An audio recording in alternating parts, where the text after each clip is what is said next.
hungry ghosts, goblins, free spirits, and dwellers on the threshold.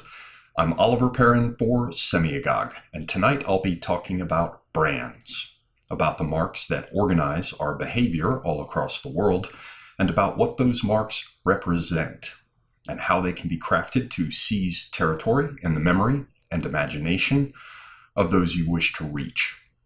But first, an announcement. I'm going to do a 2-year live stream on Sunday, June 17th at 5 p.m. U.S. Eastern Time. Tim is still doing physical therapy and rehab, so he won't be joining me. But hopefully, he will be back with us soon. In the meantime, it's just me on the 17th of June at 5 p.m. Eastern Time. So mark your calendars. I hope to see you there. And don't forget to follow this channel on BitChute. With that out of the way, let's get to it. I've been meaning to do some videos on brands and branding for a while. There are several reasons for this. The first is the need for increased sophistication among thinking members of the public regarding brands and how they work. But more important, I think, is the need to spread knowledge of brands and branding among those on the right, or at least among those who are not a part of the rabid left. I've worked in this area professionally for more than 20 years, and during that time I've seen that the left tends to be quite sophisticated as regards branding. By contrast, those on the right tend to be much less knowledgeable and much less effective in their branding efforts, at least for the past half century or so. They're especially bad with graphic design. I could do a full clip on that subject alone, and about how good graphic design is coming to be seen as an indicator of insincerity, probably for good reason. But we don't have time. Suffice it to say that people from the center right all the way over to the alt-right tend to be pretty unsophisticated in their understanding of branding.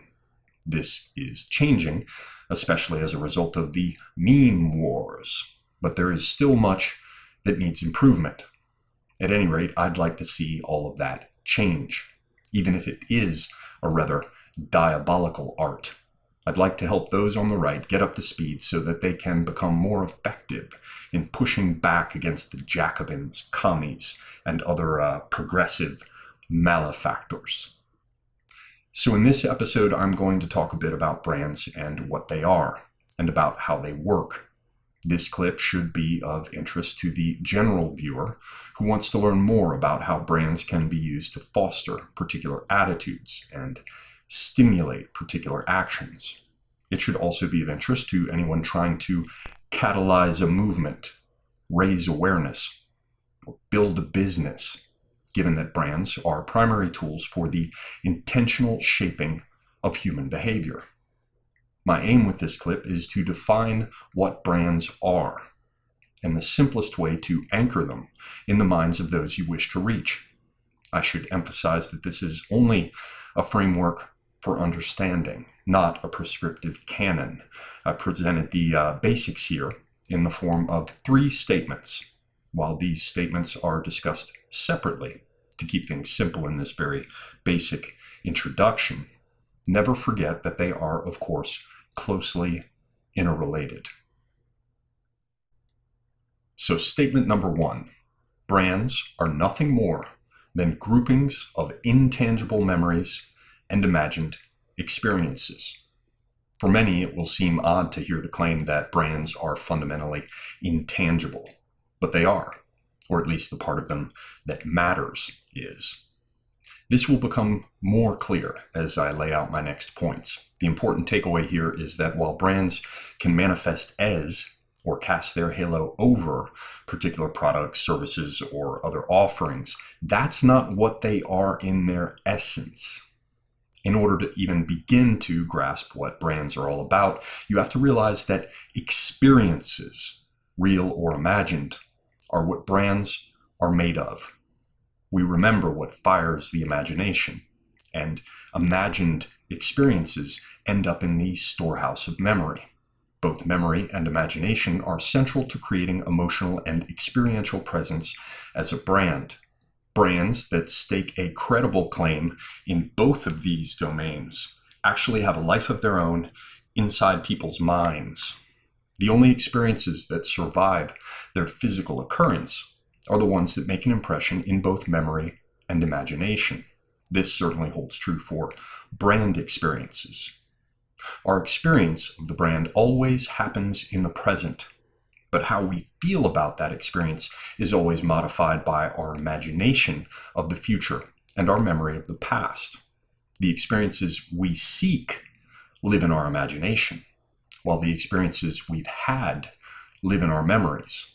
So, if you remember only one thing about everything I just said, remember this: brands stand simultaneously for these two kinds of experience, potential and actual. Our second statement: brands come to life only where identity and value intersect. The experiences that brands are made of would remain vague and disconnected if they weren't anchored by two things: identity and value. By identity, I mean both a way to recognize and a way to talk about. By value, I mean importance, worth, or usefulness. If identity and value are missing, all that's left is just as unrecognizable as it is unimportant. If you can't name a thing and say something about it, you don't have the basic materials you need to remember it and communicate it. Bear with me, I know this seems obvious, but it's necessary context. If I meet a guy named Frank and he tells me he is an honest mechanic, I've got the basic elements I need to build brand Frank. I can identify him and I know what he claims to do well. In the same way, the brands we encounter in the world only spring to life when, and only when, identity and value intersect. Only then can remembered and imagined experiences be brought together as a recognizable conceptual set that has potential value to me. Only at this point is a brand a recognizable sign. Only when these two elements are in place, by this I mean identity and value, will I begin to associate other elements with them.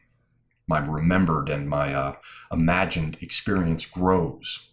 You have to establish a kind of beachhead in a person's awareness, and once you do, other experiences will begin to accumulate around that framework through a kind of sticky magnetism. The brand foundation has been established. Meaning has entered the room. Consider how people remember the stars in the sky. They look so much alike that if we haven't learned the constellations, we can't distinguish one from another. So they arbitrarily group them in sets, literally connecting the dots to form simple representations. And they give each set a name like the Big Dipper or the Little Bear, Ursa Minor. They start with stars that are easy to recognize, like the line of stars in Orion's belt, or a particularly bright star. From there, they find the others.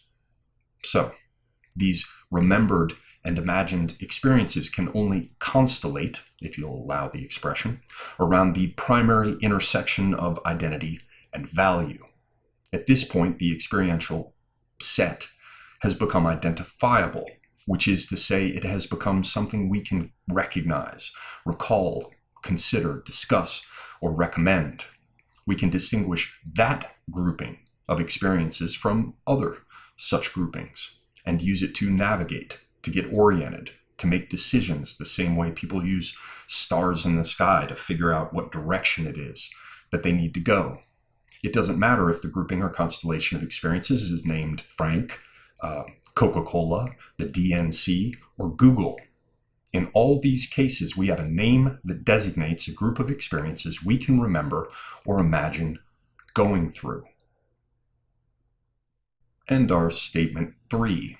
The brand name, insignia, and tagline stand for potential and actual experiences. A name is the absolute minimum we need to get oriented. If Frank, the mechanic in our previous example, has enough experience dealing with people, he'll know that it helps to hand them a business card. That card displays a name, an emblem, often rather stupidly called a logo, and a tagline. The combination of these three things has proven to be the quickest way to orient people. The name tells us what to call him. The tagline tells us what he's all about, ideally in the form of a motivating expression of value, one that is easy to remember and repeat. And the so-called logo tells a visual story or evokes relevant and important associations.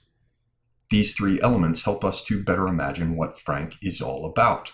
In the absence of remembered experiences, they stand for the experiences that Frank wants us to know we'll have if we engage with him. And if those experiences end up matching what was promised, they will be reinforced and gain the halo of truth, which will help to seat them better in memory and help them to rise to awareness more readily. If we look to Nike's positioning, we can see these elements working together harmoniously. The brand name is that of the Greek goddess of victory, Nike. The swoosh insignia evokes the winged sandals of a fleet-footed goddess. And for those who've never heard of such things, it graphically indicates dynamism and the energy of movement. And the tagline, "Just do it," neatly captures the state of mind associated with athletic accomplishment, while simultaneously serving as an effective call to immediately engage with the brand, in spite of, or perhaps because of, the carping and peremptory nature of the call to action. It has an authentic ring of self-flagellation, like your superego calling you out over the school intercom. And that's the sound that so many people associate with exercise and athletics. With exercise, they associate with pain, or at least discomfort. And that's why it's so perfect. Just do it. As I said, branding is a diabolical art. Anyway, it should be obvious that these three elements, name, insignia, and tagline, aren't enough to substitute for actual experience.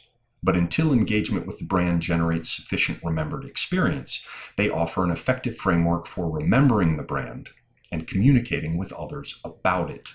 This is where marketing comes in, and advertising, filling in the gaps of potential experience, putting meat on the bones of the skeleton of meaning embodied in the chosen name, emblem, and statement.